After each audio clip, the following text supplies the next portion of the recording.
الحمد لله رب العالمين. المباراة السابقة يعني احنا كانت مباراة دور 4 زي ما الكل عارف، وتأهلنا للنهائي والصفحة طويت. انتهينا منها، يعني شيء ماضي بالنسبة لنا الآن، وتفكيرنا كله في مباراة الغرافة. زي ما الكل عارف احنا خسرنا أول مباراة، وراح ندخل أكيد بطموح ال3 نقاط، ولا راح إن شاء الله نتنازل عنها بإذن الله. الآن ياسر، الهلال يعني يشهد عودة لاعبين مهمين في الخارطة الزرقاء، الزوري، ياسر القحطاني، عودة المصابين. هل الاكتمال يعطيكم قوة أيضا في العودة من جديد؟ أكيد، يعني أنت زي ما شفت الفترة اللي فاتت الهلال عانى من إصابات وصلت إلى يمكن 17 لاعب في غرفة العلاج، وهذه مشكلة كبيرة في أي نادي كبير يعني. واللي يميز الأندية الكبيرة دائما يخليها تنافس على جميع البطولات هي وجود البديل، والبديل المناسب يعني أيضا.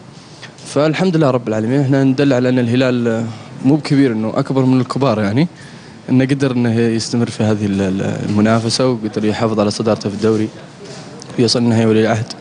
يمكن العثره الوحيد اللي احنا طافت علينا يمكن مباراه سبهان، ولكن هي ما هي مجرد هي غير يعني هي مجرد مباراه اولى، والان كل شيء في يدينا.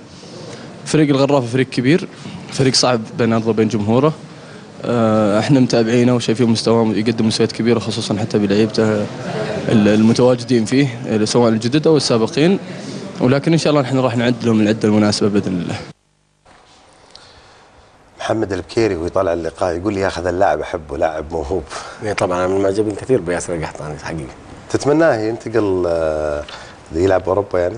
والله اتمنى، هو كذا لاعب حقيقي، يعني من الناس اللي احيانا يمكن ضاعت عليهم فرص كثيره، ولا نايف هزازي ولا كذا. ضحكتك ذاك مغزى وشايفك يا ابو غيداء. ايوه فاهم اللي في بالك.